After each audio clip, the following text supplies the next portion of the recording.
Good evening. The previous video was just showing a data set issue, but I was thinking about changing it up just a little bit. You notice that I've typed load incorrectly, and I will correct that before we finish the video.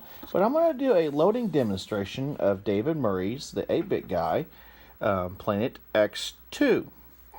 Now, this game is brand new. It's recently come out about a month ago, and I haven't been able to do a true review on it because my Commodore 64 was in repair at this time. So what I'm going to do is we're going to go ahead and get this thing loaded up, so that way we can go ahead and take a look. I have it connected to this 1702 monitor, the Commodore 64.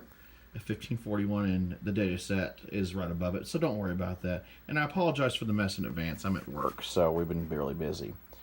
I typed it in incorrectly again. Let me go ahead and fix that for you guys. Now, when you load this game, it's going to start searching for the game itself, and it's going to load. Unlike the data set, the screen does not disappear on this. So just taking it just a minute here. And just so you know, the screen is not moving. You will see some vertical lines, but you'll see it kind of flicker up here. That's very normal. You will not see that in real life. Let's give it just a minute here. When it's done, we'll just type run and get this going here. I wish I had a turbo fast loader, but unfortunately I don't. I'm not into that Jiffy DOS stuff like everyone else is. There we go. The screen turns black on the background, still blue, and it's blue text. But it's loading these additional information, which is the character set, load the screens, and I believe it's going to load the actual program itself. No, music, excuse me. I'm going to go ahead and turn it down a little bit.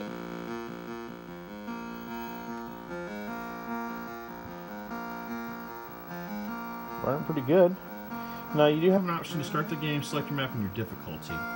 The difficulty, let me press F5, you have hard, easy, medium, and back to hard again. Easy gives you all the resources to the maximum. Medium gives you the actual the minerals and your resources at a good starting point. Hard just literally starts you out with nothing. The different maps, which I will not kind of disclose, what you're going to be doing, because they are some maps are included within the box itself. One's not actually included, but you press F3 and you can change, and there's different names for them, like Lava Flow, the Forest, the Rockies, Westworld, River Styx, etc. We're going to do River Divide, and I'm just going to go ahead and do it on easy. And if you notice, it'll start loading, because that's his loading screen in the background. If you notice, it says minerals, methane gas, and energy are at 0, and you have your coordinates X and Y on the left-hand side, information, options, and messages.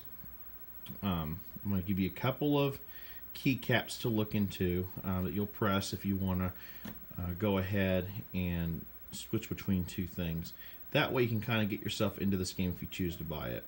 Alright, now it's loaded. If you look, it says minerals, methane gas, and energy are both at maximum. 255 is your maximum, which is located up here in the corner. Builder information. These builders here, you'll see them here and here, allow you to go through the terrain to build items. Now, these characters here are not have any kind of protection, so you need to be careful with these. If you look down here, this is your coordinates based on the current character, which is this one right here. And you also have your actives. You can have up to 9 active items to do that. This is your timer. With these builders, which you can switch between them, and I'll show you how to do that, you can build different items like, for example, if you need more energy, gas, and minerals, I'll show you how to do those.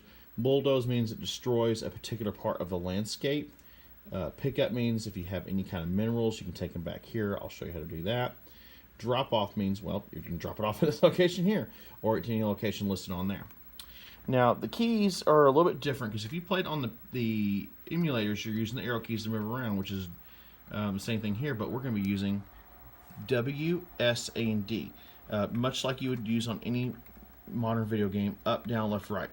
So if I press W, you go up, press S, you go back, left, and right. So basically, it's what you'll do. For example, if you want to switch between different structures or items, you press Enter, and you can use WSAD to move across the screen. If you do it with the Enter key, you can only select what's on this area here. You cannot switch between these different ones if it's off screen, and I'll show you that as well. So if you press Enter, when it's on the structure, it switches to the factory and shows you your health. You can create new builders, which is if you want to destroy, you can do that. Process the minerals, which you'll drop off with that X. Create new tank. Now a tank can actually have fire power, so you can actually move around with the tank. Now remember, the health is a little bit higher than the builders, but it can still be destroyed. You have different options. I'm not going to spoil the game. I'm just going to give you kind of a basic idea. Now let's say, for example, I want to switch over to a different one that's off screen. We'll pretend that this structure here is the only thing on screen, but these two builders are off screen. Remember, with Enter, you can only select what's in range here. That's okay.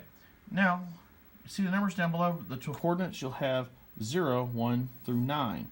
They light up when you have different builders or actual structures and tanks.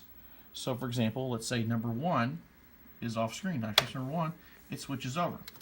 I'm going to go off screen here to show you what I'm talking about. He's not in the lava, so don't worry about that. Notice that I'm off screen, so if I press 0, it goes back to the actual builder that's there. Now, let's use this one, and I'm going to go over and show you some rocks. Just going to show you kind of an idea what I'm talking about. Here's some rocks. We consider these minerals. Let's say, see the builder here? I'm moving left and right. You go ahead and stop it there, and we will press number 5, pick up. F5, pick up. It's going to bring up this little box like you normally see. You go over to it, rocks and grass, and hit return. It's now carrying the rocks and grass. So then you can go ahead and move your builder back towards the base. Now you can notice that this actual X and Y is your coordinates. You can make note of these coordinates where you're going. But do not get on the X, because if you do, you can't drop off these items. Drop off is what you do whenever you want to put what you're carrying to the either on the ground or to be picked up. So we press F7, drop off. You'll see the box again. Go over to the X. It's called a loading zone.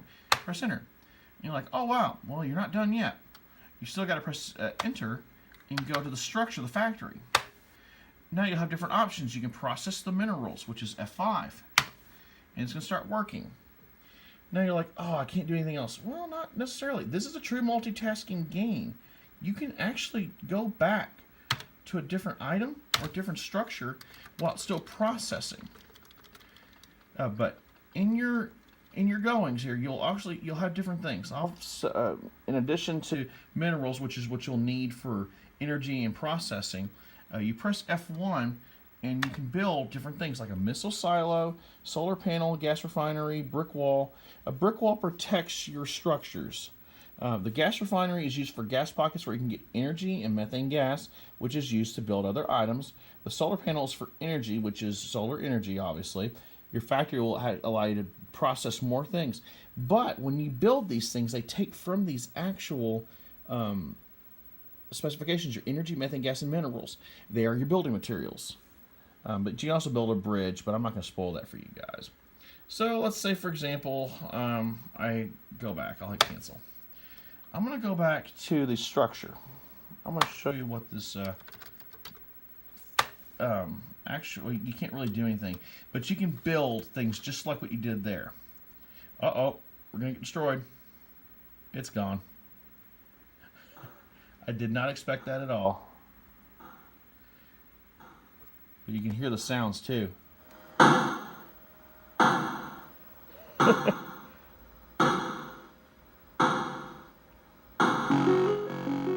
Game over.